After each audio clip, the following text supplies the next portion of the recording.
On the day of my coming-of-age ceremony, my fiancé Kale brought the betrothal jade pendant and called off our engagement. He did so in front of my guests, all gathered in my home.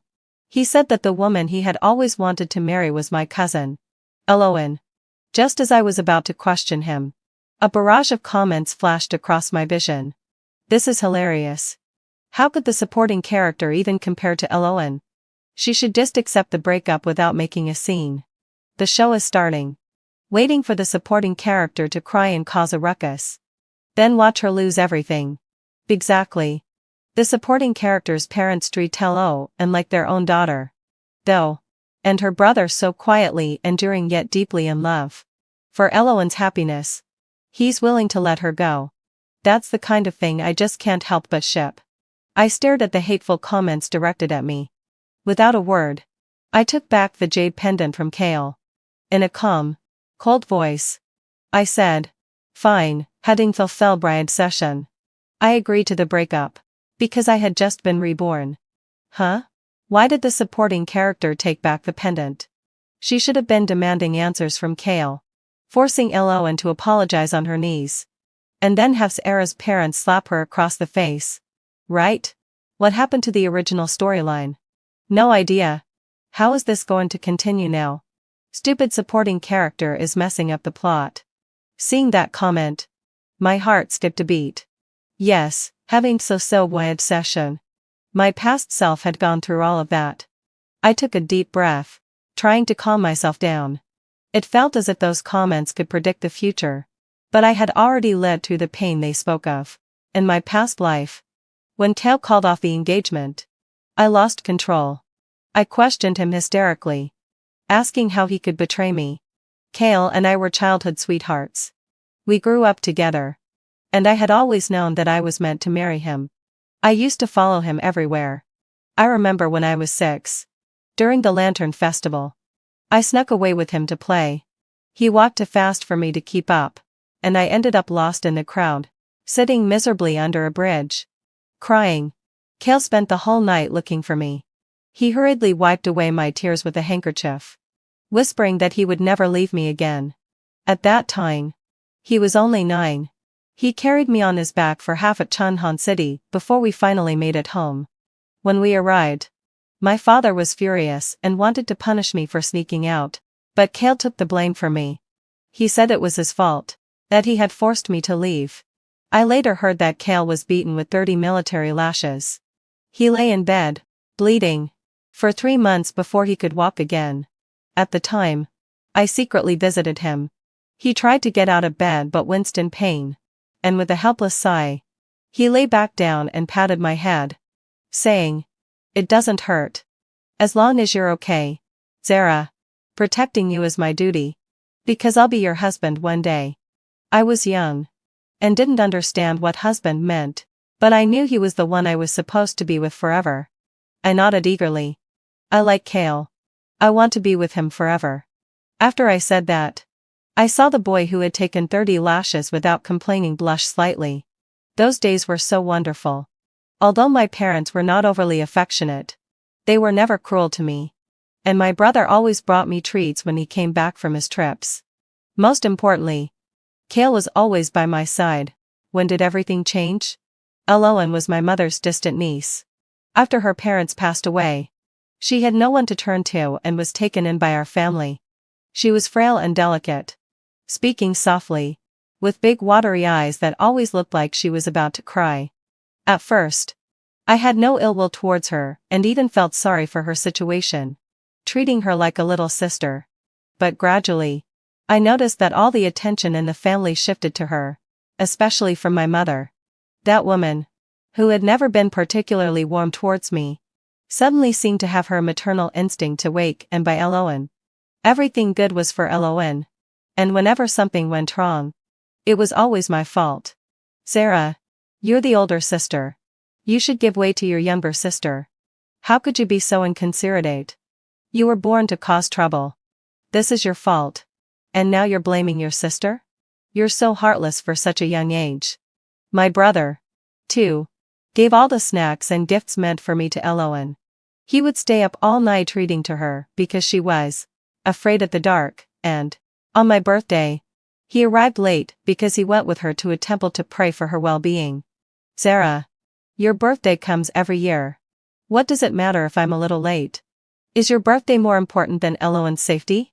That's for Eloan. Don't compete with her for things. If she likes it, let her have it. I was bitter inside but told Kale about it.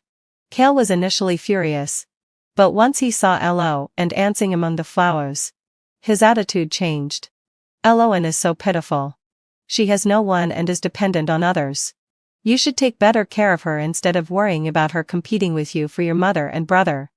Zara, you really don't understand. How could you push Eloan into the water just because you're jealous? I was wrong about you. You're truly cruel.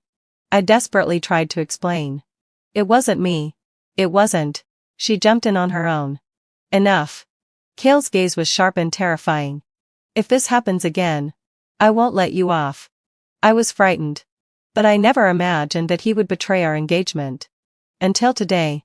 At the coming-of-age ceremony. In front of a room full of guests. He returned the betrothal pendant to me. His voice cold, Zara. The one I've always wanted to marry is Eloan. Cousin Eloan stood beside him. Tearfully and pitifully. As if she had suffered a great injustice. In a fit of anger, I pushed her. And she fell to the ground, crying like a waterfall. My parents, seeing this, slapped me without asking for an explanation. Scolding me for bullying my dear cousin. My brother, Jackson, was red-eyed, lifting her up with a look of deep concern, and angrily ordered me to leave. That night, I was thrown out onto the streets, my heart dead with despair. In the end, a beggar dragged me into an alley. I fought with all my might, but I was still brutally assaulted and left to die. My body discarded in a river. Even in death, I was denied peace. Meanwhile, my family was busy helping Elo unpick out her dowry, planning for her grand marriage into Kale's family. This time, I would not repeat my mistakes. Since Kale's heart belongs to you, I will not force him, I said coldly, slipping the pendant into my sleeve. I wish you both a lifetime of happiness. Kale frowned, clearly not expecting my response. He opened his mouth to say something but was interrupted when Eloan gently tugged at his sleeve. Sister. Eloan's eyes were red, her voice soft as water. It's all my fault. I'm the reason you and Kale can't be together. You must resent me, don't you? But I truly love Kale. And I'll repay you in the next life. Even if I have to be a servant to you. I looked at her pitiful face. In my past life, she had done the same thing, making me the villain with just a few words. But this time, I would not give her a chance. Why would you say such things? Eloan? I smiled faintly, my tone gentle. Love cannot be forced. Since Kale loves you, I naturally give you my blessing. Sister. You wouldn't want to make yourself a servant. Would you? Quickly, heading fell by Sashern. Stop crying. After all, today is my coming-of-age ceremony. You two are fond of each other. There's no need to make a big deal of it today. I forced a composed expression. It's fine, little sister. I don't blame you. Wipe your tears with the handkerchief. Don't ruin your makeup. Eloan froze for a moment, clearly not expecting my reaction, unsure of how to respond. The barrage of comments exploded. Isn't the female villain breaking script? Isn't she supposed to go crazy and push Eloan down? She actually feels sorry for Eloan. It's over. The plot's falling apart. Don't you think the main leads are a bit too dramatic? Choosing someone else's coming-of-age day to make this scene, it's just nasty. The female villain really is magnanimous. What are you talking about? What does this have to do with Eloan? A male lead wants to give Eloan a legitimate status. What's wrong with that? I watched the barrage of differing opinions and thought, well, there are still a few normal voices among them. Sure enough, when I specifically mentioned the coming-of-age ceremony, the guest's eyes subtly shifted toward Kale. This Kale family young master is really inconsiderate. Right? A coming-of-age ceremony is so important for a girl, and he's chosen this day to break off the engagement? I bet Eloan must have instigated it. Eloan's face turned pale, and tears quickly welled up in her eyes as she weakly moved behind Kale.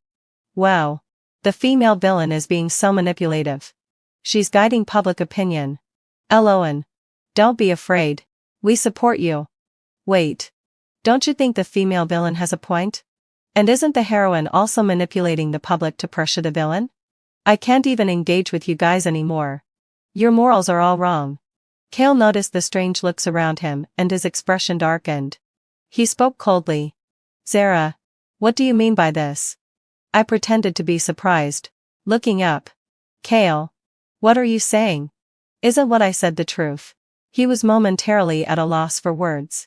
Jackson frowned and stepped forward. His tone displeased. Zara, this whole situation is already bad enough. Why do you have to add fuel to the fire? I glanced at him with a hint of sarcasm in my eyes. Do you think it's me who's adding fuel to the fire, brother? He paused, seemingly stung by my gaze, and instinctively looked away. My mother, seeing my brother caught off guard, intended to reprimand me. But my father stopped her. Owen saw this and hurriedly stepped forward. Her voice trembling. Sister. It's all my fault. If you're going to blame someone, blame me. Don't take it out on Cale or Jackson. She said this as if to kneel. In my past life, she would always kneel and cry, and I would become the villain in everyone's eyes. But this time, I quickly stepped forward to support her. My voice gentle yet firm. Owen. What are you doing? I've already said, we are sisters. How could I blame you? If you kneel, wouldn't that make me a liar? She froze. Neither kneeling nor standing. Only gazing at me with reddened eyes. The barrage of comments went wild. Has the female villain's rank suddenly gone up? Owen. Baby, Ibby. Fight back. I smiled faintly and continued. But in the future, if you and Cale are together, be careful. Because. I glanced meaningfully at Cale. Anyone who can easily break off an engagement, who knows if there will be a next time? Cale's anger flared. Zara. You. Cale. My father finally couldn't hold back. His voice dark. Today is my daughter's coming-of-age ceremony. Show some respect. My father values face above all. In my past life, my hysterical questioning had made the guests laugh at me. And he abandoned me, turning his attention to Owen to arrange a marriage alliance. This time, I hadn't lost control, instead handling myself with grace. He was starting to reassess my value. Cale gritted his teeth but said nothing further. I was satisfied as I shifted my gaze to the guests. Offering a graceful bow, I apologize for the disturbance. The feast is ready. Please, join me in the front hall. The guests stood, but not without throwing subtle, judgmental glances at Cale and Owen. It's over. The main lead's reputations are ruined. Is this turning into a female-centered story? I'm kind of looking forward to what's coming next. I lowered my gaze to hide the coldness in my eyes. This was just the beginning. In my past life, the pain they inflicted on me would be returned. I hunterfed. In my past life, I died. Cale liked Owen. So the marriage alliance naturally fell to her. But this time, I haven't died. How could Cale abandon me? The legitimate daughter.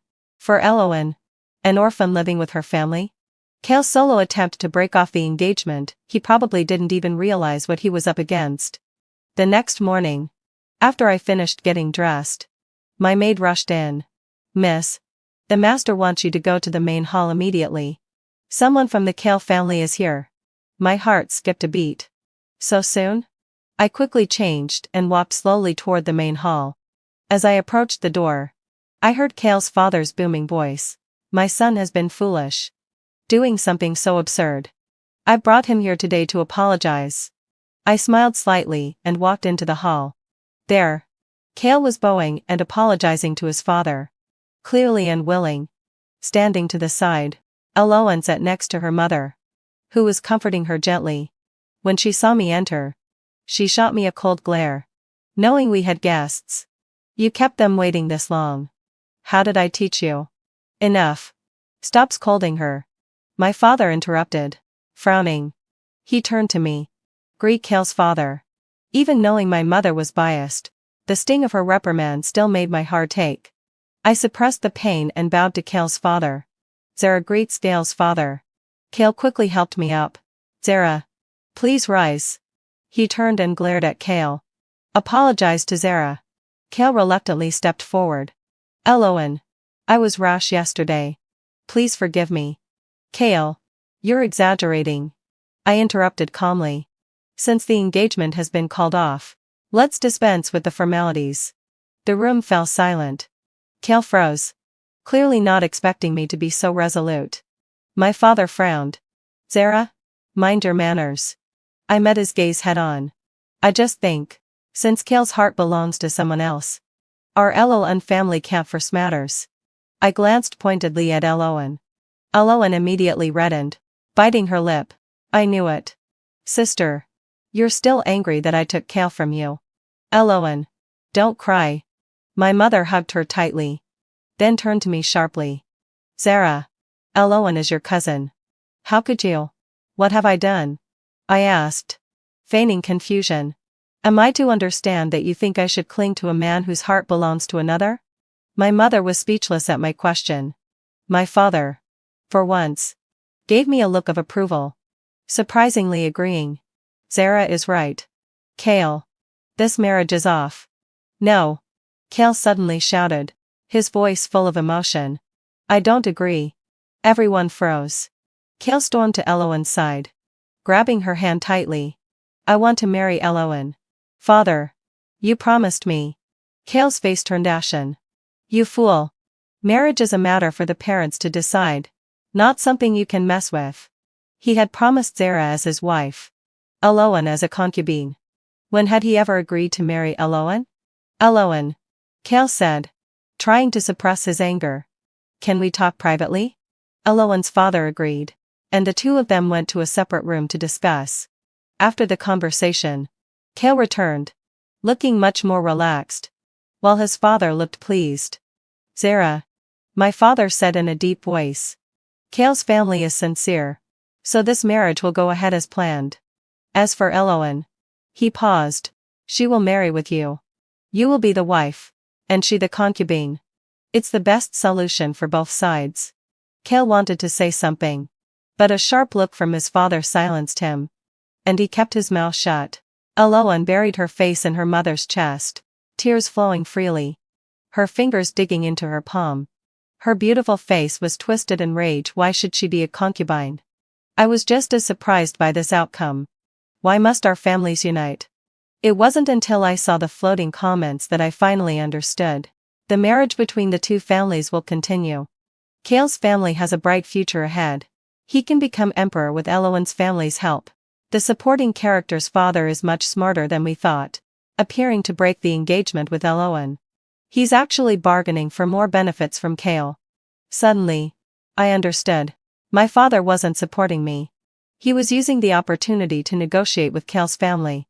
The emperor was weak and obsessed with seeking immortality. With only one son and one daughter, the eldest prince was mentally impaired. Kale's family had great military achievements and held power, which explained their ambitions. From the comments, had he fulfilled my adsi?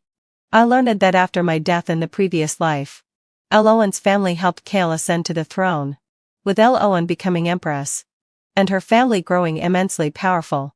This time, with me alive, my father was using me as a pawn for the marriage alliance. Zara.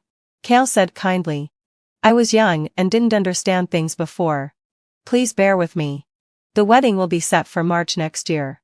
How does that sound? Kale seemed to be asking. But in reality, he was informing me. This man, Wenoshai, who dared to plot for the throne. I had no way of confronting him directly. I swallowed the tumult in my heart, maintaining a calm exterior. As father and uncle decide, the matter was settled.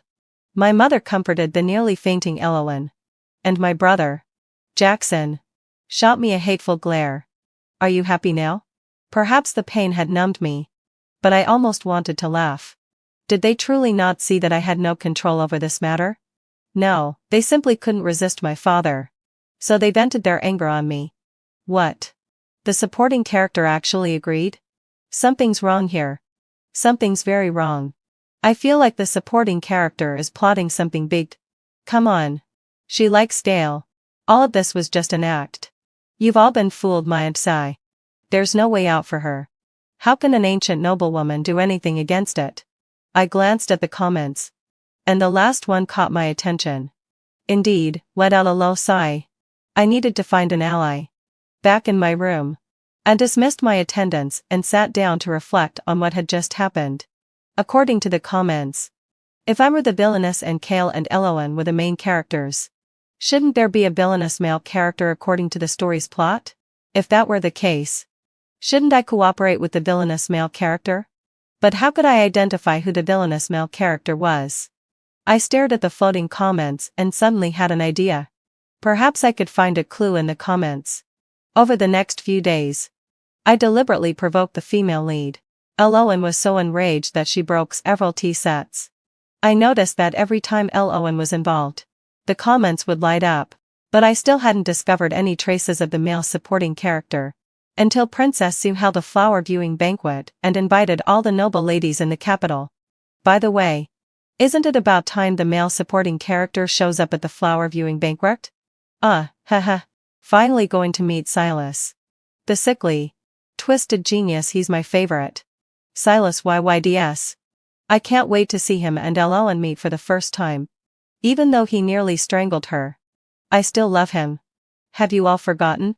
The reason Eloan was able to attend the last time was because Sarah died, but now she's still alive. Aha. I can't stand the female supporting character. Silas? My eyes narrowed. The villainous male character was actually Silas, the heir of the Jing and Princess family.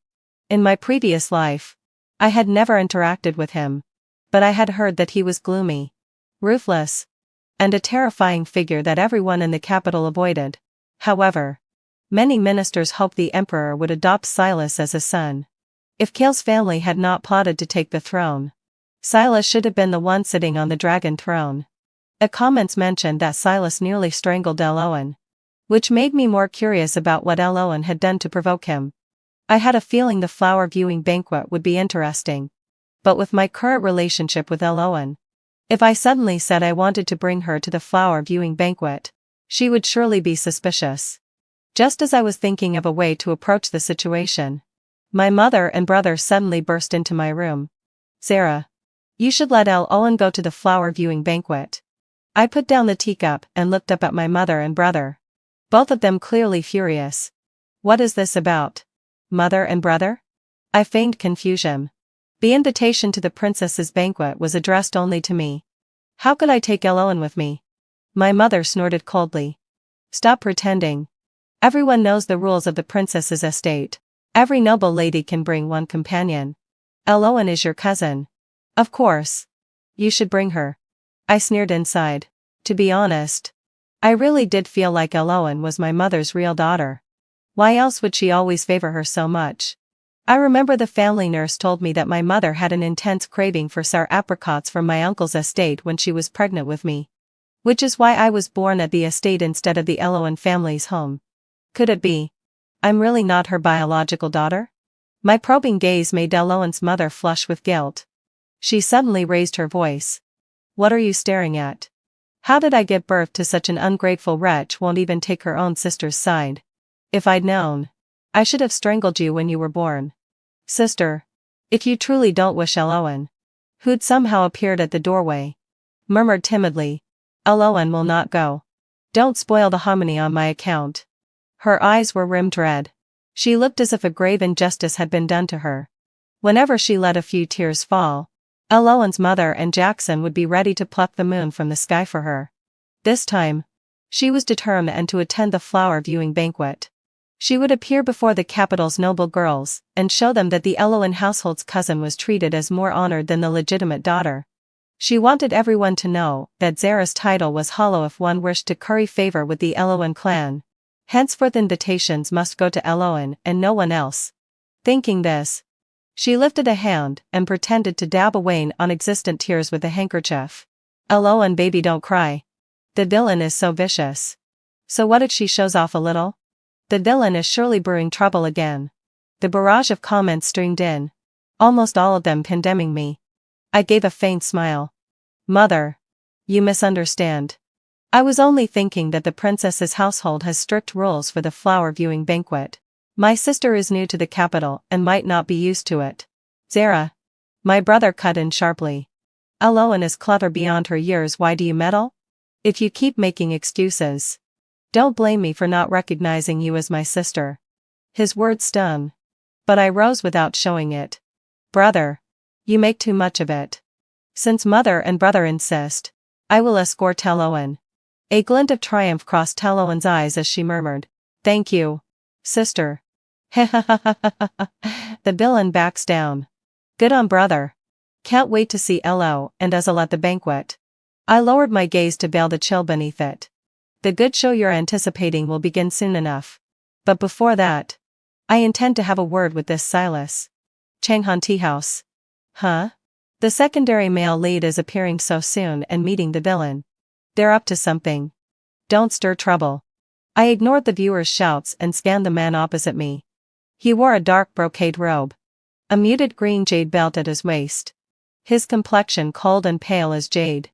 His features were handsome, but shadowed with a certain gloom.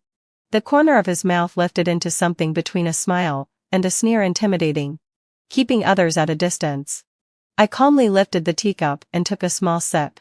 This tea house served a superb snow-top jade brew. A single taste left a lasting fragrance on the lips. The proprietor at the back must be rich or influential. Seeing me so unhurried, the man at last grew restless. Zara. You deliberately had someone steal my coin purse and led me here. He said. Now that I've come, why do you have nothing to say? Your clan's hospitality has certainly opened my eyes. I listened as Silas spoke in that sardonic tone and couldn't help smiling. He seemed unlike the rumors, petulant. Almost childlike. I smiled at him kindly. Silas. You judge me wrongly. It was merely that I'd never seen anyone as celestial as you before. I was momentarily stunned. There was flattery. But also the truth. Silas's expression softened. He tilted his chin. Petulant. Inviting me to continue. I toyed with the rim of the cup and smiled down. Do you know why I chose this method to see you? Silas snorted coldly. Zara. You've always done things unexpectedly. How should I know? Because. I looked up to meet his eyes. I want to propose a deal to you. And I cannot let anyone else know. A flicker of interest crossed his gaze. His long fingers tapped the tabletop. Oh? Do tell. I drew a folded note from my sleeve and slid it across to him. Read this. Silas raised an eyebrow and leisurely unfolded the paper. When he took in its contents, his pupils constricted sharply. A secret correspondence between the Kale household and the northern border? Where did you obtain this? That's not important. I lowered my voice. What matters is that the Kale family is secretly colluding with the North with ill intent. The letter had been taken from Eloan. On that day when Kale had intended to take Eloan as a concubine, Kale, unwilling to have his beloved humiliated, feared his father might disrupt his plans. He confided his ambitions to the Kale head, asking his son to consider the larger scheme. But to prevent misunderstanding, Kale had shown the treasonous correspondence to Eloan and promised that once the Kale family ascended, he would divorce me and raise Eloan to be the crown prince's consort. I learned of this thanks to the godlike perspective of the barrage. Private marathon. Why do I keep feeling watched? This is weird. I'm the one spying. I think the villain can see our comments. Otherwise, why doesn't she follow the script? If that's true, we've totally sold out the leads. Right upstairs. Treasonous letters leaked, main leads in danger. You can't blame us. The male lead is so love-brained he'd hand over letters to the heroine. Whatever. The plot's a mess, let's just drink it all in. Amused by the barrage, I chuckled softly. So, Silas, shall we cooperate? His look turned suddenly dangerous. He seized my wrist. Zara. Do you know what you are doing? I let him hold me. Not pulling away. I know perfectly well. I intend to ruin Kale's reputation. And you. Lord Silas. I paused and continued. Do you not covet the dragon throne every man dreams of? To rule by heaven's mandate and enjoy enduring prosperity. I guided him carefully. For a moment the air seemed to freeze. Then Silas laughed low and released my wrist. Interesting. Zara would sell out her former fiancé to break the engagement. He is no longer my fiancé, I replied calmly. Besides, more than romance, I care for the stability of the great Jew realm. And your cousin? Your family? Yourself, do you not value your life? He asked warily. Your Eloun clan has entanglements with the Kale house. They are no longer my family. I smiled bitterly. To them I have always been inferior to my cousin Eloun. Surely your highness has heard of what transpired on my coming-of-age day. And I said, have already died once. I crawled back from the underworld as a revenant bent on revenge. What is another death to me? Silas's gaze lingered on my face, as though he were trying to gauge the truth in my words. He had always been adept at reading people, and no light could escape his sharp eyes. I met his gaze head-on, my expression clear and unflinching. The tea-house's private room fell into an eerie silence, only broken by the occasional sound of street vendors from outside, a reminder of the passing time. Silas suddenly found himself intrigued by the woman before him. A tinge of something he hadn't noticed before, perhaps even a bit of sympathy. To describe herself as a vengeful ghost crawling out of hell. She must have endured unspeakable hardships. Interesting. Silas released my wrist, a playful smile curling at the corner of his lips. Zara is more intriguing than I imagined. I rubbed my wrist, which had turned red from his grip, and continued inferently. If you don't believe me, my lord, I will prove my sincerity at the princess's flower viewing banquet 3 days from now. Silas toyed with the letter in his hand before suddenly asking, why choose me? Because. I met his eyes steadily. You are the only one who can make the Kale family wary. Damn. The villainess is playing with fire. Silas is no easy man to deal with. Doesn't she fear being backstabbed? I don't know. But these two oddly seem to suit each other. Forget the main characters for a moment. These two villains are much more interesting. This time, however, the comments seem to lean in my favor. The idiot upstairs must be confused. How is making an enemy of a traitor pure? Someone should report them to the authorities. Exactly. There's a difference between pure and stupid people. I support a villainous alliance. Too lazy to argue with traitors. The comments flooded in, but I paid them no mind. Fine. Silas suddenly stood, unbuckling a jade pendant from his waist and tossing it onto the table. In 3 days. I expect to see your sincerity. I picked up the pendant, which was engraved with the ancient character thanks. It felt warm in my hand, still carrying his lingering warmth. Rest assured, my lord. I lowered my body in a formal bow. Zara will not disappoint. Just as Silas was about to leave, he paused, casting a meaningful glance at me. Zara, I hope you won't disappoint me. Otherwise. He let out a light chuckle. You won't be able to bear the consequences. This tea house is under my name. If you need anything, go to the tea house manager and give him this pendant. As I watched him leave, I let out a long breath, realizing only then that my back was drenched in cold sweat. The aura of a living king of hell was not to be underestimated. It's over. The villainess is going dark.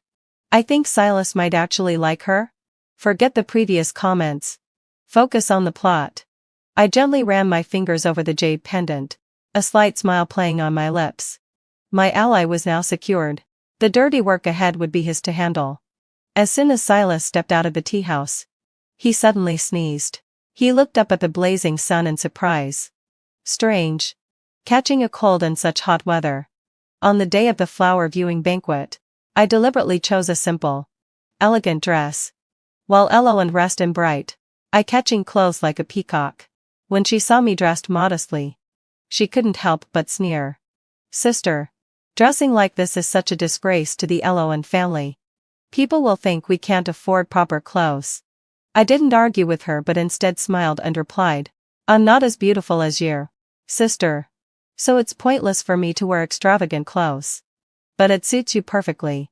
You're finally aware of your own limitations. Eloun snorted, turning to step into the carriage. I couldn't help but smile inwardly. She didn't know that the current princess despised anyone who stole her spotlight. Only women from noble families dressed modestly when attending a princess's invitation. Eloun, an Inselfeldland Session, with her garish appearance, was the only one daring enough to stand out. When we arrived at the princess's residence, Eloan arrogantly stepped down from the carriage, her richly embroidered clothes shimmering in the sunlight, drawing the attention of everyone nearby. I followed behind, my attire simple, almost like an unnoticed accessory. The maid at the entrance saw Eloan and subtly furrowed her brows but still bowed respectfully. "Ladies, please follow me." Eloan cast a smug glance at me, as if to say, see, even the servants here treat me with respect. However, as soon as we entered the garden, a sharp voice rang out. "How dare you? Who allowed you to come to my flower viewing banquet dressed like that?" Before Eloan could react, a whip struck her skirt with a sharp crack, startling her into a scream as she stumbled backward. I raised my eyes and saw a young girl in a crimson palace gown standing on the steps, holding a gold-threaded soft whip. Her eyes were fierce, and a scar across her face was faintly visible under the makeup. It was none other than the most favored princess of the court, Princess Changel. Princess. Eloan's face drained of color, her knees buckling as she dropped to the ground. "I detest anyone who tries to overshadow me at my own banquet." The princess scoffed, her gaze sweeping over Eloan's bejeweled head. "What? Did you come here to upstage me?" Eloan finally realized that all the other noble ladies at the banquet had dressed humbly. I wouldn't dare." Eloan stammered, kowtowing rapidly. I only what?" The princess narrowed her eyes, her voice laced with danger. In a panic, Eloan blurted out, "It was my sister who told me to dress like this." I couldn't help but smirk inwardly. Of course. She immediately tried to drag me into this. The princess's gaze turned to me, and I quickly knelt, my voice respectful. "Your Highness, please be assured, I am wearing a plain dress today, with no intention of overstepping. As for my sister..." I paused, my tone helpless. "She's young and doesn't understand the rules. I hope your Highness will show mercy." The princess looked at me for several seconds, then suddenly smiled. "You're quite sensible." She turned to Eloan, her expression full of disdain. "Take this ill-mannered one away. Lock her up in the side courtyard to kneel until the banquet is over. Then deal with her." "No, princess. Please spare me. Sister. Help me." Eloan screamed in terror, but the guards dragged her away. I lowered my head, a faint smile curling at the corners of my lips. After Eloan was dragged away, the princess's mood brightened, and she waved for the banquet to continue. The noble ladies took their seats, and I was placed at the very end of the table, clearly having fulfilled my accession. The princess was somewhat pleased with me as the sensible daughter of the Eloan family, but not overly impressed. During the banquet, the princess repeatedly raised her hand to brush at the scar on her face. Though the gesture was quick, for that brief moment, her eyes dark and with a hint of gloom. That scar was the result of a fall when she was a child, caused by the wet nurse's negligence. She had fallen from a 2-meter-high step, hitting sharp stones, and had never been able to heal despite consulting famous doctors over the years. This had made her increasingly irritable, often resorting to whipping people in anger. To stand out, Eloan had adorned herself in glittering jewels and meticulously painted floral designs on her eyebrows, enhancing her beauty. How could Princess Changel not be angered by this? I lightly traced the edge of the medicinal paste in my hands. From the barrage, I knew that in the past, after Eloan was punished for kneeling and returning from the flower viewing banquet, she had searched for rare herbs and sought out famous healers to please the princess. Eventually, having fulfilled my obsession, she bought a precious jar of medicinal balm from a Persian merchant and gifted it to the princess, which healed the scar. Eloan standing among the noble ladies of the capital soared, and her father gained more trust from the emperor. Taking advantage of this, he replaced the palace guards with Kale family soldiers. He later managed to acquire some kind of longevity pill, which the emperor took, only to worsen his condition. When he passed, he left no will, leaving the Kale family an opportunity to seize power. This time, I had purchased the balm in advance to curry favor with the princess and have her persuade the emperor to appoint an heir. A smile tugged at my lips as I rose and walked toward the princess. "Your Highness." I bowed respectfully. The princess lifted her gaze and spoke coldly. What is it? Your servant dares to offer a gift to your highness. I took out a delicate porcelain box from my sleeve and presented it with both hands. This is a Persian-made jade bomb that has remarkable effects on scars. Her eyes suddenly turned cold. What do you mean by this? The surrounding noble ladies gasped, lowering their heads to avoid getting involved. I maintained a respectful posture, my voice soft yet firm. Your highness is a celestial beauty, and should not be troubled by a mere scar. Your servant would not want to see such a gem tarnished. The princess fixed her gaze on me, and after a long silence, she suddenly let out a cold laugh. You certainly have guts. She reached out, took the porcelain box, opened it, and sniffed. Her brows lifted slightly. This is indeed fine jade balm. I smiled faintly. If your highness trusts me, I would be willing to visit the palace every day to apply the balm. The princess squinted, as though weighing the pros and cons, before nodding. Very well. I'll trust you this time. Just as she finished speaking, a commotion suddenly arose outside the garden. Silas. What did Alolan do to offend you that you must put her in danger? Kale's voice, filled with unmasked urgency and anger, rang out. It seemed to be coming from the side hall. The princess stood up, furrowing her brows, and told the noble ladies, go see what happened. Yes, Hethy too, your highness. In the side courtyard of the princess's residence, Kale and Silas were facing each other, the tension thick in the air. Alolan was kneeling on the ground, her dress disheveled, her hair undone, and there was a red mark on her neck, likely from being throttled. She was crying like a flower in the rain and immediately threw herself at Kale's legs, clutching them. Kale brother. Save me. Silas. He wants to kill me. Silas stood with his hands behind his back, a cold smile playing at the corner of his lips. This woman was throwing herself at him for no reason, and didn't she know he was a man of cleanliness? Kale glared at him. Silas. Alolan is but a weak woman, why do you humiliate her like this? Humiliate? Silas scoffed, his gaze contemptuously sweeping over Alolan. She threw herself at me, trying to seduce me. I merely gave her a little lesson. What's the harm? You're lying. Alolan screamed, then turned to Kale, her eyes full of tears. Kale brother. I didn't. I just got dizzy from kneeling so long and accidentally bumped into Silas. I already apologized. But he let out a low sigh. I slowly curved my lips into a cold smile. Alolan was probably tired from kneeling and wanted to use her usual act of pretending to be pitiful to gain sympathy.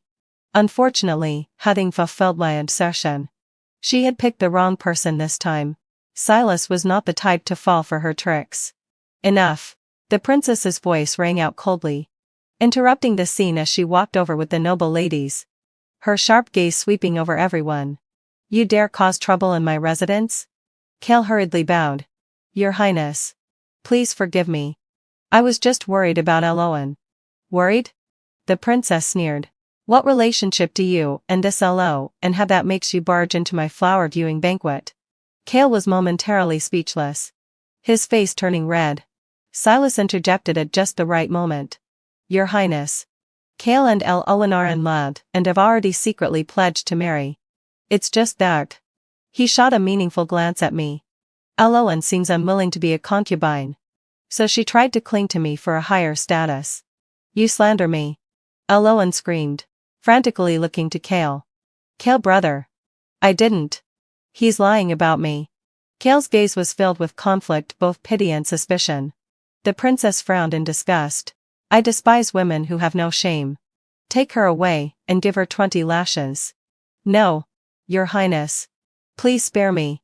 Alolan struggled in terror, throwing herself at Kale again. Kale brother. Save me. I didn't seduce Silas. Kale gritted his teeth and suddenly knelt. Your highness. Alolan is my concubine-to-be. I am willing to accept her punishment in her stead. The entire hall was stunned. I stood beside the princess, a faint smile on my lips. As expected, Kale was such a fool to fall right into the trap. According to the laws of the Zhou kingdom, a man cannot have a concubine before marriage.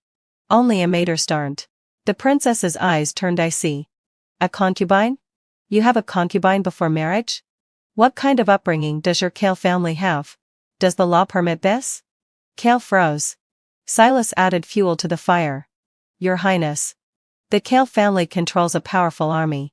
Disregarding the law like this, it seems they may have someone backing them. The princess's gaze turned sharp. Kale. Does your Kale family plan to rebel?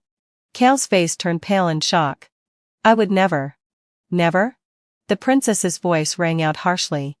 You barge into my residence, protect a woman who tried to seduce a noble heir, and openly defy the laws of the great Shu. Your Kale family is very bold. She turned to her maid. Go fetch the emperor's decree. I will personally investigate what the Kale family is truly up to. Kale's face turned ashen as he slumped to the ground. Eloan fainted from the shock. Silas leaned toward me and whispered, Satisfied? I lowered my eyes, hiding the amusement in them. Thanks to Silas for the help. He snorted. Remember your promise. I nodded.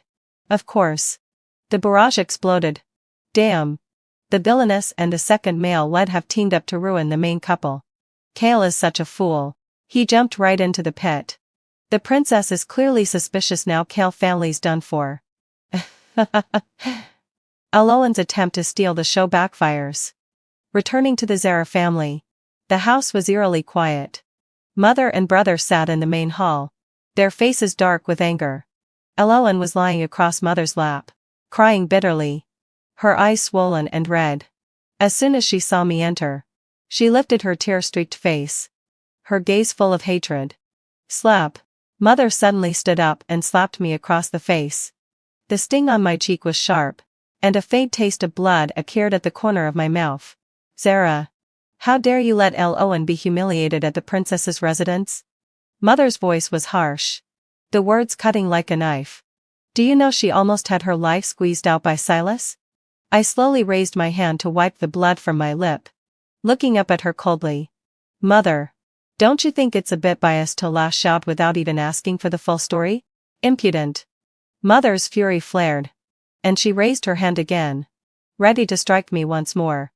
This time, I grabbed her wrist with a firm grip, stopping her with such force that she couldn't break free. Mother. I still need to go to the princess's residence tomorrow to tend to her highness's wounds. I stared into her eyes, speaking each word deliberately. If the princess sees my face injured and asks what happened, what do you think she will think? Mother's pupils contracted, clearly not expecting me to threaten her. You. The princess is already dissatisfied with the Eloan family. If she finds out you struck me for Eloan. I smiled faintly. Do you think father can remain unscathed in the court? Mother trembled, finally releasing her grip. Brother Jax leapt to his feet, glaring at me with fury. Zara. Eloan is your sister. How can you be so cold-blooded? Sister? I scoffed at him. When she seduced Kale, she didn't consider me her sister. Eloan's crying grew louder as she clutched at Jax's son's sleeve. Jackson. I didn't do anything. It was my sister who set me up, making me wear those extravagant clothes. Provoking the princess. Jackson embraced her tenderly, glaring at me with anger. Eloan is gentle-hearted. How could she do such a thing? You were clearly jealous of her and intentionally harmed her. I couldn't be bothered to argue, merely responding with indifference. Think what you will. After all, the tides in the capital were about to change. Only a fool would get caught up in love and emotions. The Kale family was investigated, and many high-ranking officials were implicated, including the Eloan family. The emperor's wrath was terrifying, and the entire court was on edge. I had trusted someone to deliver a letter and the jade pendant engraved with the character, thanks to the tea-house manager. As expected, in March, the Kale family resorted to rebellion in a desperate move. The news of the Kale family's rebellion reached me while I was tending to Princess Chengel's wounds at the princess's residence. Your Highness. The Kale family has rebelled. A trembling maid rushed in to report. The princess sneered, slamming the teacup she was holding onto the table. They couldn't hold back any longer. I kept my eyes lowered as I continued applying medicine, my fingers steady. Aren't you surprised? The princess glanced at me sideways. The Kale family's collusion with the enemy is already in the emperor's hands. I replied softly. They know they have no way out. So they resorted to desperate measures. The princess looked at me with a knowing expression. Silas is quite clever. I gave a slight smile but did not reply. The Kale family's rebellion lasted less than 10 days. Silas personally led the troops to suppress the rebellion, capturing the Kale father and son alive. In the court, the emperor immediately issued a decree to execute the entire Kale family. On the day of the execution, I stood on the city tower, watching as Kale knelt in the execution ground. He looked up and met my gaze. His eyes filled with regret. "Sarah," he croaked, calling my name hoarsely. It seemed he had finally realized that the letters implicating the Kale family had come from Eloin. He must have thought Eloin had betrayed him. I turned away, expressionless, having fulfilled my sigh, and left. I had no obligation to explain anything to him on Eloin's behalf. Moments later, I smelled the heavy scent of blood in the air. The Eloin family, connected to the Kale family through marriage, was also implicated. However, both Princess Changel and Crown Prince Silas intervened on their behalf. Indeed, following the rebellion, many ministers in the court petitioned for the establishment of an heir to stabilize the court. Thus, the emperor decreed Silas as the new crown prince. Due to their intervention, Eloin's father was removed from his position, but the Eloin family was spared. With Kale no longer a support for her, Eloin turned her sights on brother Jackson. After she became pregnant, her mother, who had once doted on her, unexpectedly slapped her. The slap was heavy, and Eloin staggered back, blood seeping from the corner of her mouth. She covered her face in disbelief, lifting her head to look at her mother. "Aunt, you hit me?" "Mother." Jackson hurriedly embraced Eloin, his voice soft with concern. "It's my fault. Don't blame Eloin.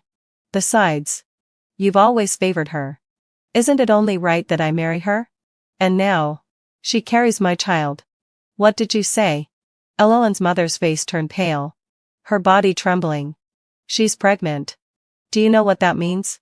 Her words stopped abruptly, but everyone could hear the unspoken implications. Jackson froze, his face draining of color. "Mother, what do you mean by that?" Eloin's mother closed her eyes, and when she opened them again, they were filled with pain and regret. "Our siblings." Boom. The words struck like a thunderclap, shattering the souls of everyone present. Eloin crumpled to the floor, muttering, "Impossible. This can't be true." Jackson turned as pale as death. "Holy hell. This is huge. No wonder Eloin's mother treated her so well. She's her biological daughter. Then who is Dara's mother? It's terrifying to think about." Jackson suddenly seized Eloin's mother's shoulders, his voice hoarse with disbelief. "Mother, explain yourself. How could Eloin and I possibly be siblings?" Tears streamed down Eloin's mother's face as she finally broke, revealing the truth. "Years ago, I fell in love with my cousin on my mother's side. But my family disapproved of his poverty. So they separated us and married me off to your father. After I gave birth to you, I planned to live a quiet life. But then I saw my cousin again. When Eloin was born, she didn't look like your father at all. I was terrified. Around that time, a pregnant woman fleeing from the war came to the village. And she also had a daughter. But after giving birth, she died from complications. I swapped the babies, and Eloin was raised by my cousin. When my cousin passed, I brought Eloin back to the family." Jackson staggered backward as though struck by lightning. Eloin sat motionless on the floor, suddenly bursting into wild laughter. "So, I was carrying my own brother's child?" She jerked her head up, glaring at me with malice. "It's all your fault. Sarah, if it weren't for you, I wouldn't have ended up like this." I smiled faintly, unfazed. "You reap what you sow." Eloin's father, crazed, lunged at Eloin's mother. "You wretched woman. You made a fool of me. I'll kill you." I watched this farce coldly, my heart undisturbed. The villainess is so badass. This plot twist is brilliant. It was strange. The barrage, which had accompanied me for so long, suddenly disappeared. Perhaps the storyline had completely unraveled for them. From that day on, I never saw the barrage again. I stepped out of the Zara family estate, the sunlight warming my skin. A grand carriage came to a halt in front of me. And the curtain lifted, revealing Silas's handsome face. "All settled?" he asked, raising an eyebrow. I smiled slightly. "Thank you for your concern, Your Highness. Everything is taken care of." Silas stared at my face for a long while. "Zara, what do you plan to do next?" I understood his intent. That I didn't want to be trapped in the palace like a caged bird. If I had the chance, I still longed to be the soaring bird, free in the sky. "Your Highness, my heart belongs to the mountains and rivers. I wish to see more of the world outside." Silas, ever perceptive, looked a little disappointed but still gave me a respectful bow.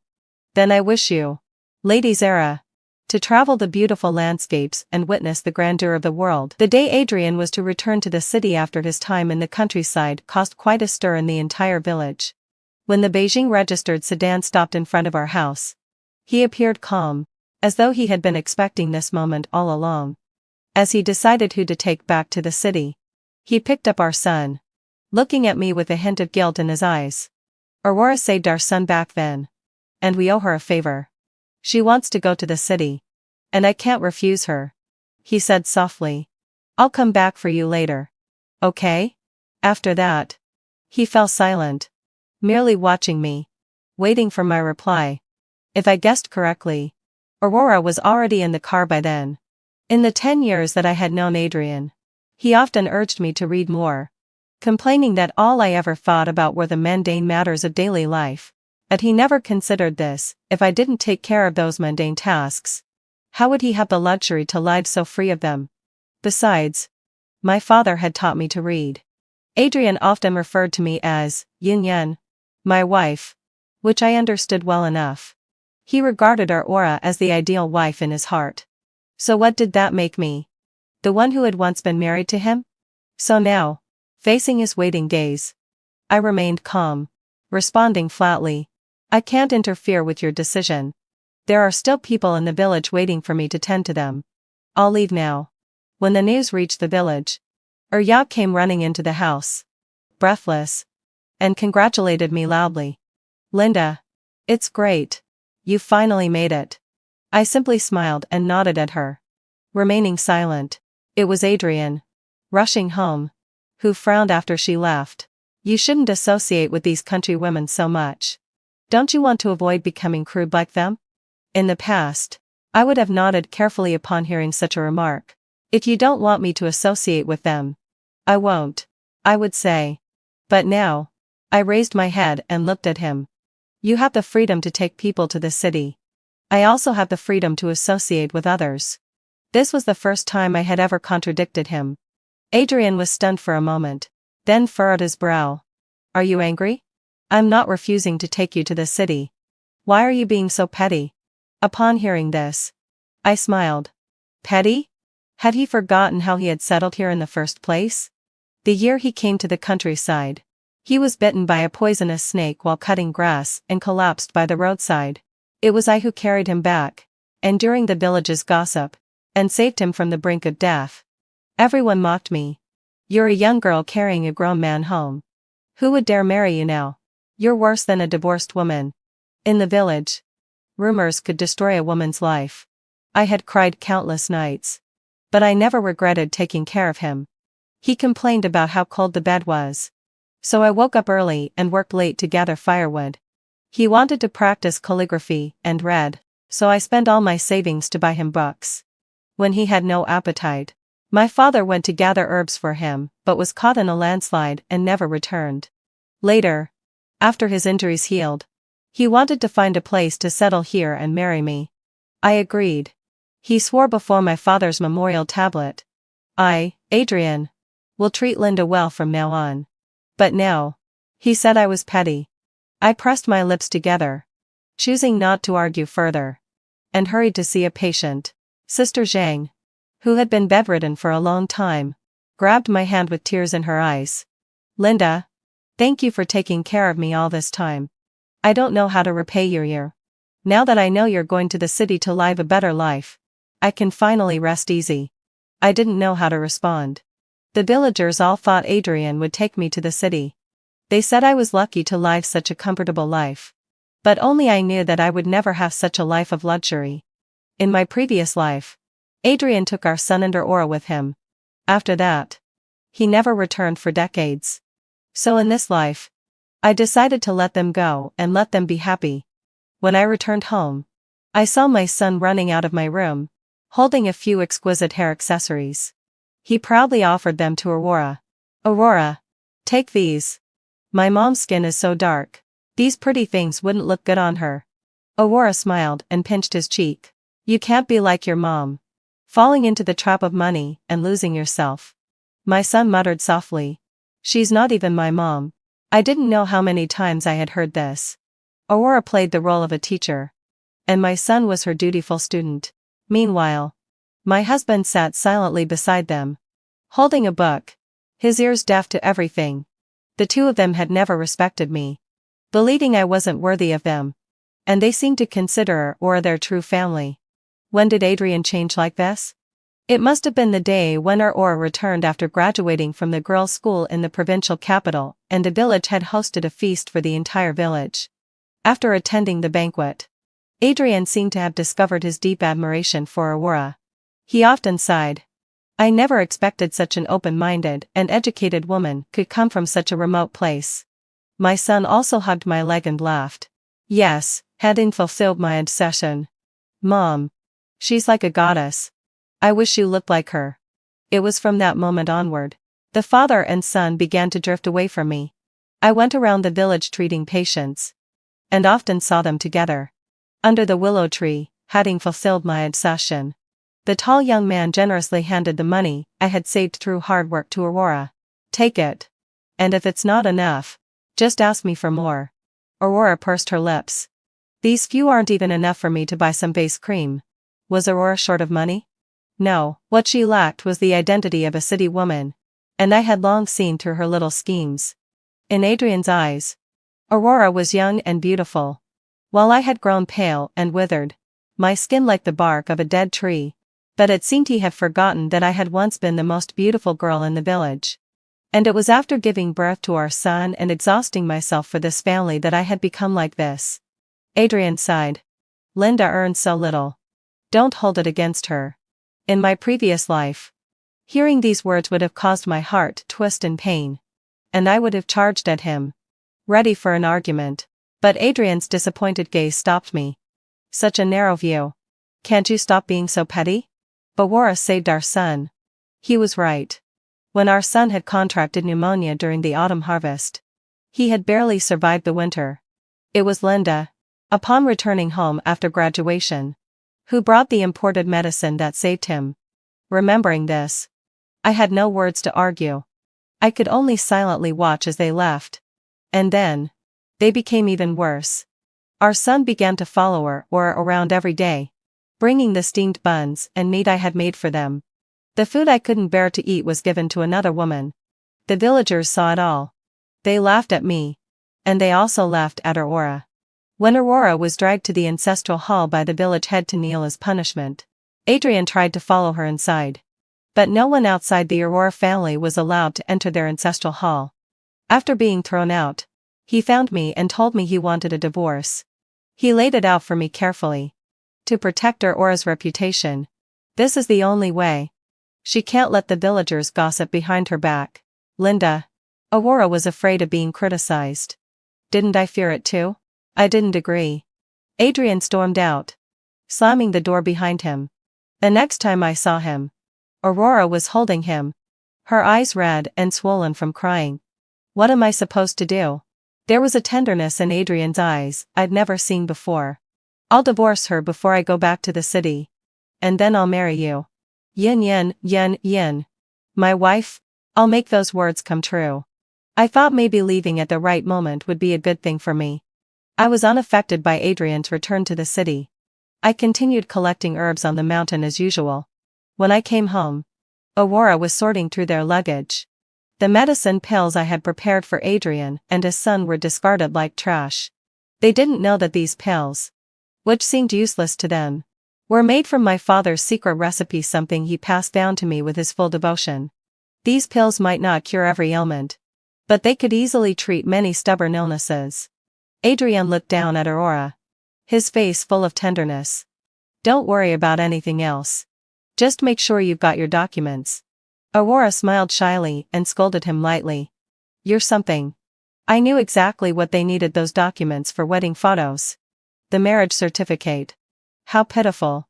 I didn't know this in my past life until 5 years later. By then, I had lost contact with Adrian for a long time. I was so worried that something had happened to him and our son. I rushed to the city alone. Exhausted, I asked everyone I saw for directions. Finally making my way there. When I arrived, I saw him holding Aurora in his arms, celebrating her birthday with a grand party. Our son was there too, calling her mom affectionately. When he saw me, his expression changed, as if he'd seen something disgusting. Without a second thought, he threw me out. He took a stack of money and threw it at me. You just want money, right? Here.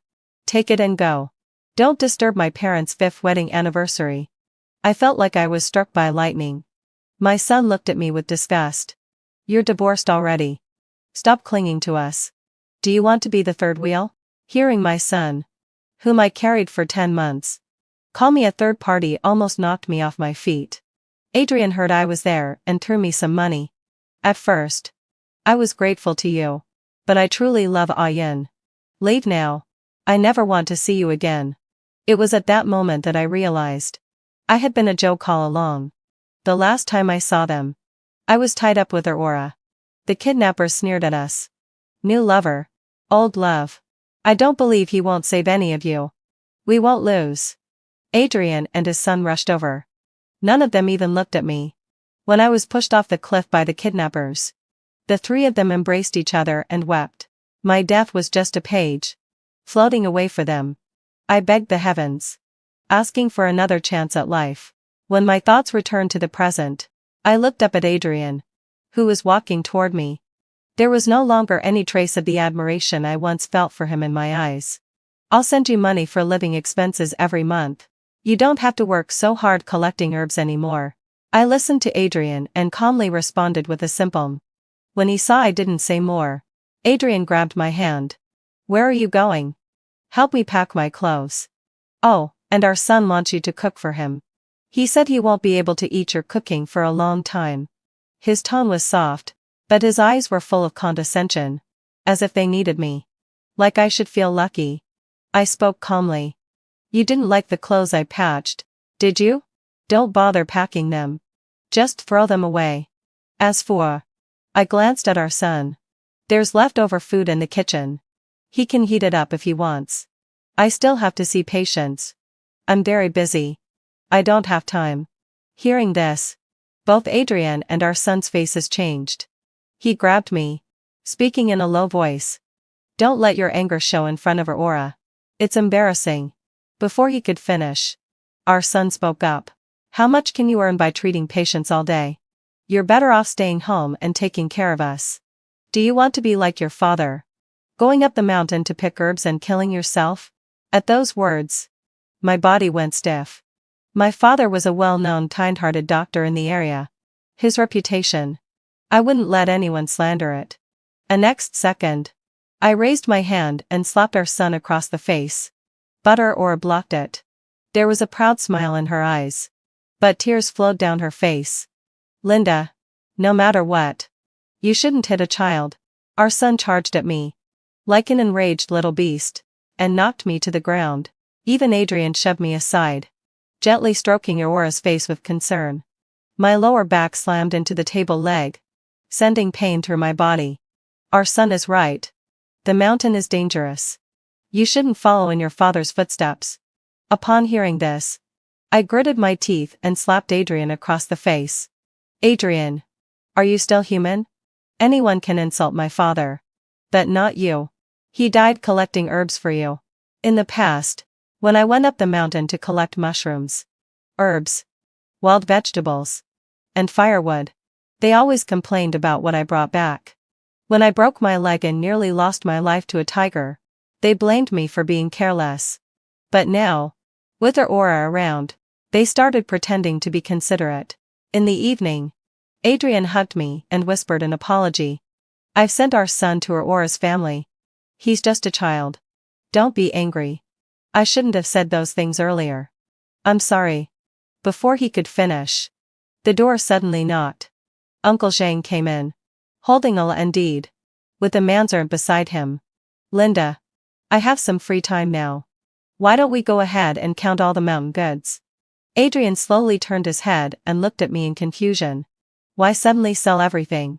I nodded and deliberately said, didn't you say you'd come to pick me up in a while? These things are useless. But if we sell them, we can make a bit more money. Adrian didn't say anything. I saw that familiar look of disdain in his eyes again. He always thought I cared about nothing but money. About worldly things. But all the money I saved was never for myself. It was all spent on him and our son. The snow cream he bought for her, or I'd never bought such luxury for myself in my past life. I had a clear conscience. Soon, all the mountain goods were counted and traded. Adrian looked at my neat handwriting in surprise. You actually write quite well. I laughed mockingly. 10 years of marriage. And he had never respected me. Always thinking of me as someone suited only for hard, menial work. He once said, your hands are too rough to hold a pen. Go wash clothes, and cook instead. He also told Aurora, how could your delicate fingers do manual labor? I want you to be the pampered lady who never touches anything dirty. From now on, I'll do all the heavy lifting for you. But he didn't live up to that. The dirty and exhausting tasks he took on were always passed on to me because I felt sorry for him.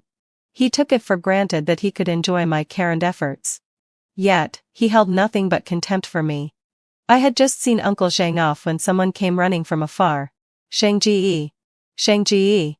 Aurora is fighting with her father. You need to go check. Adrian slammed the door open. Just like countless times before. He left me behind and rushed out. I called after Uncle Zhang. Uncle, I don't need this house anymore. Could you please ask around the village to see if anyone wants to buy it? I'll sell it for money. All right. The buyer arrived the next morning. We quickly settled on a price. And I stood looking at the empty house. Thinking, having fulfilled my obsession. Adrian stayed the night with Aurora. And he won't be coming back. Sure enough. Aurora came rushing to me. Linda. Brother-in-law wants you to go to the village gate to see him off. When I arrived, Aurora was holding a handkerchief, wiping the sweat off Adrian, while my son was beaming with a radiant smile. So great. From now on, sister will be my mom. We're finally free from that old woman. Right. Dad? Adrian smiled helplessly.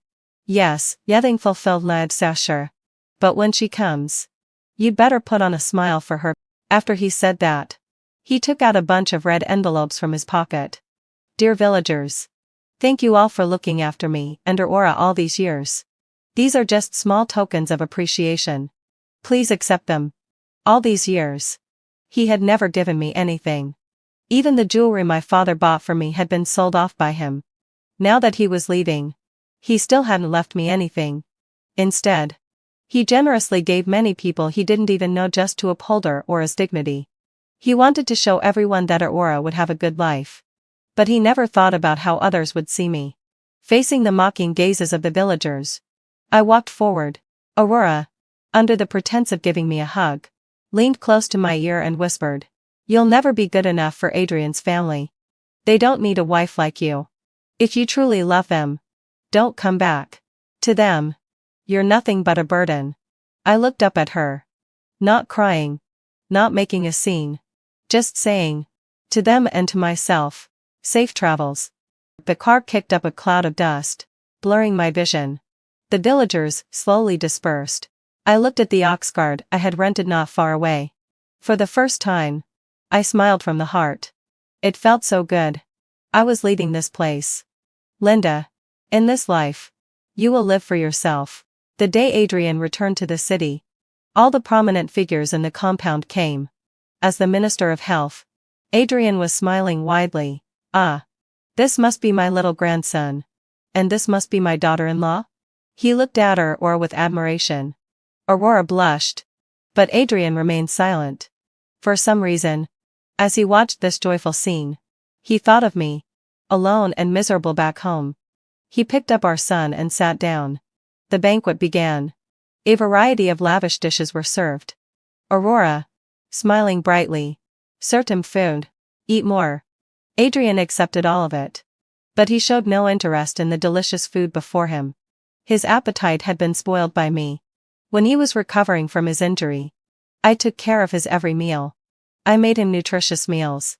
He said it had no taste. So, I ground herbs into powder and tried over and over again.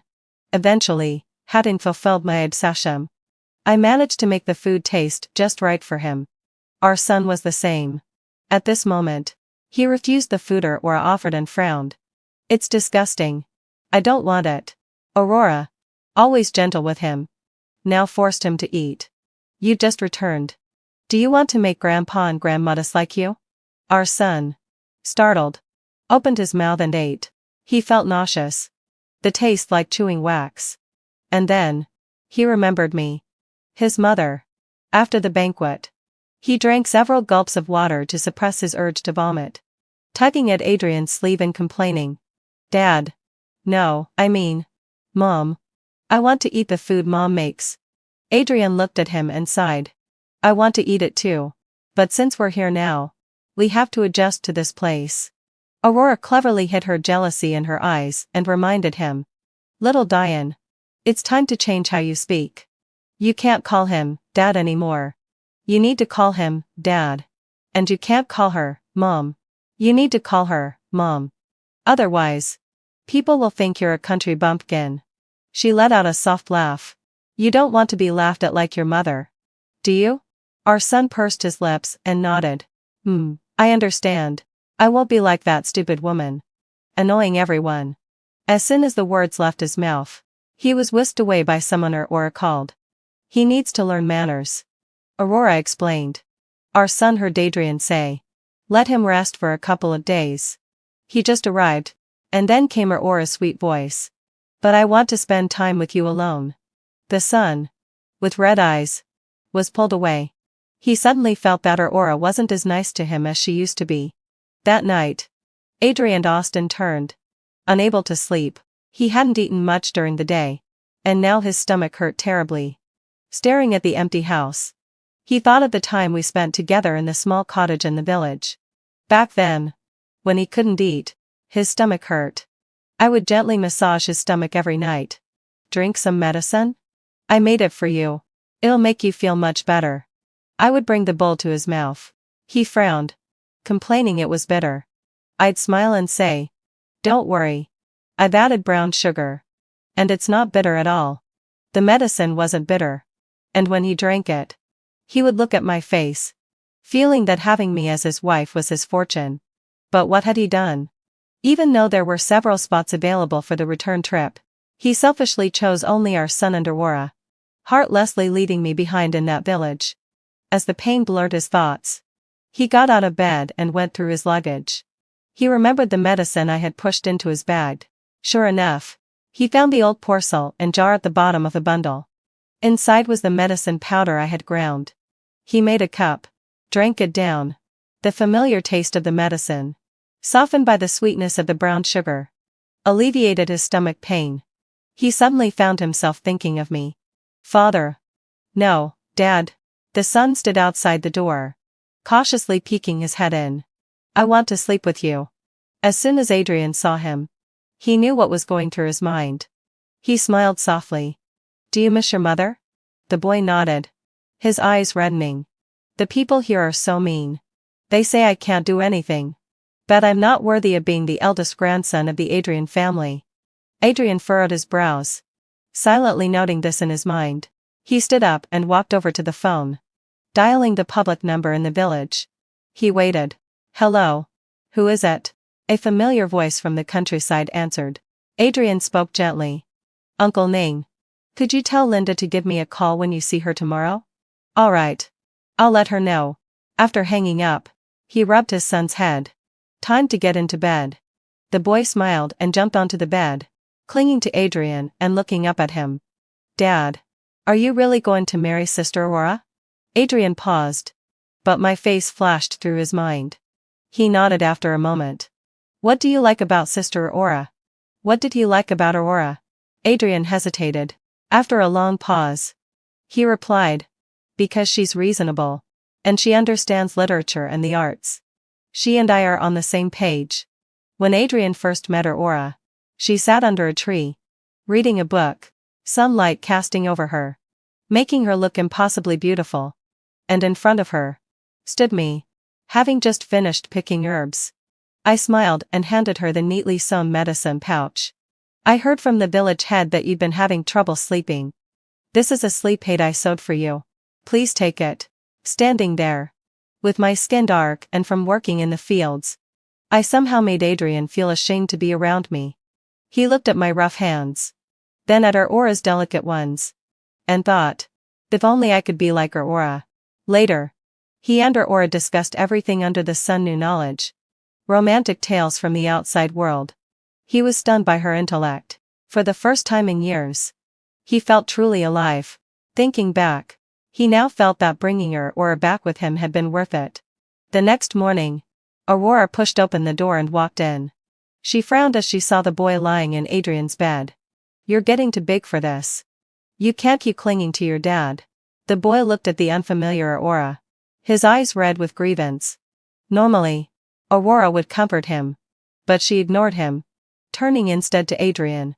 Ashen, having fulfilled my obsession. When are we going to get the marriage certificate? As soon as the words left her mouth, Adrian was silent for a long time. Before he left for the city, he had divorced me, lying to me that it was for the sake of the son's household registration in the city, not for Aurora. I agreed. For the sake of our son. But everything he did was for the sole purpose of marrying Aurora. So why was he hesitating now? The phone rang. Adrian looked up, but before he could reach it, the boy rushed forward, calling out, Mom! Before he could finish, he froze. Adrian felt something was wrong and hurriedly asked, What's going on? The boy's voice quivered with tears. Uncle Ming said Mom is missing. He said she left the village the day we left and never came back. Aurora's grip tightened. Seeing Adrian about to rush out, she quickly grabbed his hand. Don't worry. Before she left, she asked for the Adrian family's address. She might have come here on her own. She's so stubborn. The ox cart isn't faster than our car. Maybe if we wait a couple more days, she'll show up. Hearing this, Adrian didn't doubt her words. The worry in his eyes shifted to helplessness and annoyance. Does she even know that coming here might cause unnecessary trouble? He sighed and told the housekeeper. Have someone wait outside the city. Don't let Linda in. Once you see her, bring her directly to me. But after half a month of waiting, there was still no sign of me. Adrian inquired with the guards. Have you really not seen the person I mentioned? Everyone shook their heads. For once, Adrian was caught off guard and immediately decided to return to the village. Aurora disagreed. You promised me that we would go get the marriage certificate in the next few days. Why are you still going to look for her? Adrian looked at her, a trace of exhaustion in his eyes. Can you stop causing trouble? I'll do what I promised. No matter what. She's the one who saved my life. Now that she's missing, I have to go look for her. You can't go. I won't allow it. Aurora's eyes were red with frustration. What am I supposed to do then? Adrian frowned. Over the past half-month, he'd watched Aurora continuously buy jewelry for herself, host lavish banquets, and his dissatisfaction had quietly grown. Now, seeing her throwing a tantrum, his illusion of her was shattered completely. Stop it. I'll go get the certificate once I come back. He had someone stop Aurora, and took the son out the door. On the way, he turned to the boy and said, If we find your mother, you have to be on your best behavior. Okay? The boy nodded, his eyes full of excitement at the thought of seeing me. These past few days, he had had enough of Adrian's family. His longing for me had grown stronger. But when they arrived, they found nothing. Not only did they not find me, but even the house we used to live in had been taken by someone else. Adrian stood frozen, staring at the changed house. Where's Linda? Yeah, eating sunflower seeds nearby. Spat and scolded. Heartless jerk. You've abandoned Linda. So why should she stay here? Are you trying to drown her in spit? She's already gone. The boy gripped Adrian's hand. His eyes filled with tears. Where did Mom go? Adrian swallowed hard. Unable to speak. It was as if he saw me. Walking away alone. Fine. I'll have someone look for her once I'm back. I didn't know any of this. On my way out, I saved a woman who had a high fever and was unconscious. Thank you. I can never forget the life you saved. I smiled. Fate brought us together. I couldn't just stand by and watch you die. Take these herbs with you. You have a lot of dampness in your body. And this will help clear it out. The woman stared at me. Then suddenly asked, what's your medical skill like? I sensed something and asked in return, is someone in your family waiting to be treated? The woman nodded. Tears welling up in her eyes. My father has a rare disease. We've seen several doctors. But none could cure him. Could you come back with me and take a look? My father often told me that saving a life was worth more than building a 7-story pagoda. So without hesitation, I agreed. On the way, the woman told me her name was Emma. Her family ran a small business. And they lived quite far from here. I asked her about the symptoms. Although I couldn't make a clear diagnosis, I was prepared for the worst. I'll give it a try. This illness reminded me of a rare disease my father and I had discussed. I thought, I'll give it a shot. The Adrian family had lost hope, and when they saw me, they only waved me in to take a look. I felt the pulse of Emma's father and sighed in relief. It wasn't too late. Stop the other medications for now. Give him these. I'll prepare some nutritious meals for him. Emma's mother rubbed her temples. Just do what she says. The reason Emma fainted on the road was that she was on her way to visit an elderly doctor. But when she arrived, she was told that the doctor had died while collecting herbs in the mountains. At that moment, all hope seemed lost. They had already given up, but unexpectedly, Emma's father drank my medicine. And by the next day, he was able to sit up and eat. This miraculous recovery surprised everyone. Emma, along with her mother, came to my room. They both knelt down immediately. Linda, you saved my father. You are our family's savior. Emma's mother's eyes were filled with tears. You are our benefactor. We don't even know how to repay you. I smiled and helped Emma up. Thank you for trusting me. Your father's illness will be cured soon. Don't worry. Within a month, Emma's father had fully recovered to his previous state. He hosted a banquet for everyone. And before the guests arrived, he found me. These are just some small tokens of appreciation. Please take them. I would feel bad if I didn't. He gave me a house in the city, complete with a courtyard. He also gave me a shop and some other assets. Linda, you should settle here. If you want to heal the world, I'll help protect you. I felt a warmth in my heart. It's a coincidence. My father once mentioned a similar illness. And by some strange twist of fate, Emma's father looked at me. Forgive me for asking, but who is your father? Isid so. Hearing this, he staggered back a step. You let out a low sigh. You are his daughter? It turned out, this illness was hereditary. It was my father who had saved his father. Emma had gone to see my father too. With this shared connection, Emma's father was even more eager to shower me with his wealth. He didn't stop until the guests arrived. When he introduced me, this is the Minister of Health. You can call him Adrian. My older brother's only son. Then he turned to Adrian. This is the little doctor who saved me. Big brother. Didn't you have some pharmaceutical problems to solve? Maybe you can ask her. She might have the answers. As I looked at Adrian, I felt a wave of dizziness. I never imagined that, in this life, I would meet Adrian's father here. I didn't let my personal feelings interfere with things. With Emma's father's help, I gradually settled in the city and built a reputation. And nutritional meals I personally prepared not only detoxified the body but also strengthened it. In no time, I became well known. And the medicinal pouches I sewed helped insomniacs sleep soundly. Difficult cases were no match for me. And even the most troublesome ones could be handled with Adrian's help. Yes, with Emma's father as a go-between, I partnered with Adrian. I was more than willing to do things that benefited the people but also strengthened it. In no time, I became well known. And the medicinal pouches I sewed helped insomniacs sleep soundly. Difficult cases were no match for me. And even the most troublesome ones could be handled with Adrian's help. Yes, with Emma's father as a go-between. I partnered with Adrian. I was more than willing to do things that benefited the people. Adrian often looked at me, amazed. You're so talented. I wish I had a daughter like you. I smiled but said nothing. On the day I founded my own pharmaceutical company, Adrian was also present. Emma's father was happily greeting the guests. Adrian. Over here.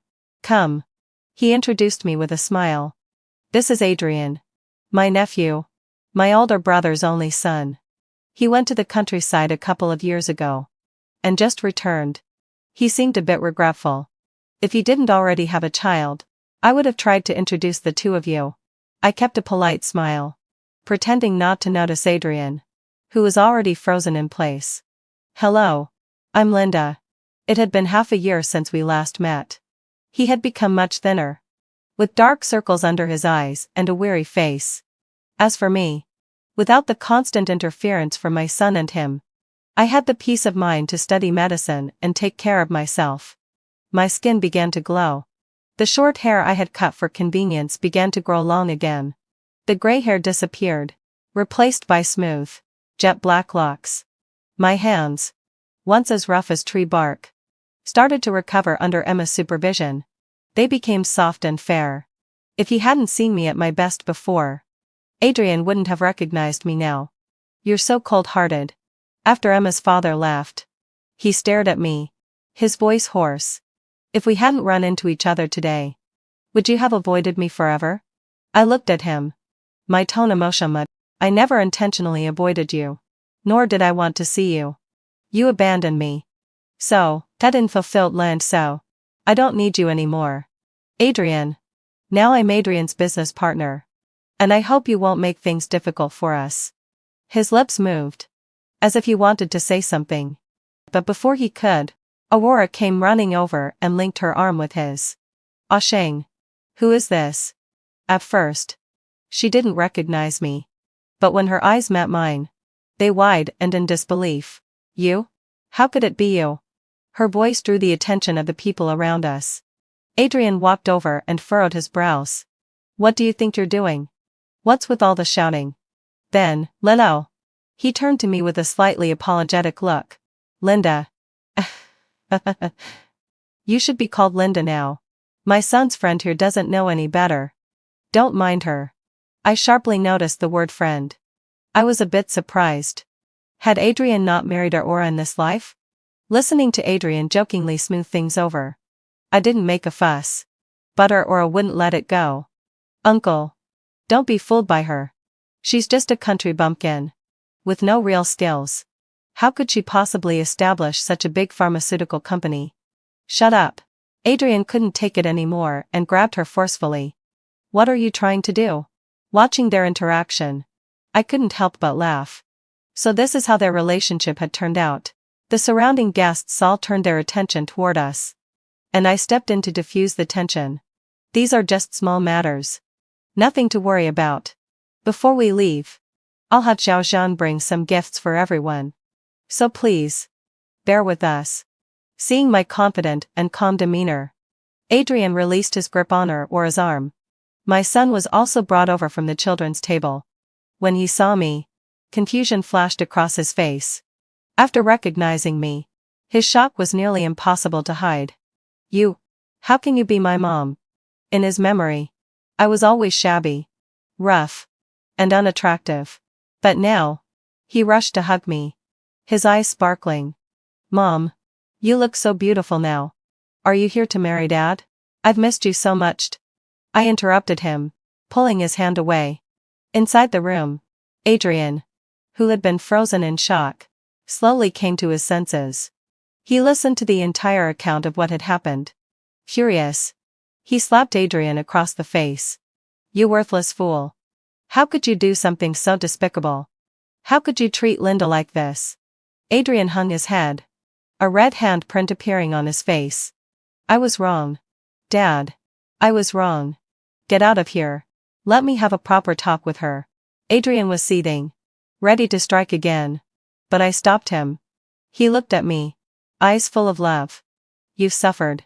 Whatever your decision is, I'll support you. Even if you no longer want this damn child. I have no objections. He deserves it. He pushed the door open and left. Adrian stood there, gazing at me. Our son held on to my hand, unwilling to let go. Mom, please don't abandon me. I was wrong. I don't want her or as my mom anymore. I want you to remarry Dad. Looking at him, I was reminded of everything from the past. I remembered how he threw money at my face, calling me a mistress. Now, he only thought of me because he wasn't living well under Aurora. Selfish. Indifferent. Just like Adrian. I wrenched my hand free and mocked him. I'm not your mother. Nor your wife. Adrian said nothing, but suddenly knelt down in front of me. I'm sorry. It's all my fault. I've been looking for you for half a year. I've searched for so long. And I really missed you. Now I finally understand my feelings. I love you. Linda. I love you.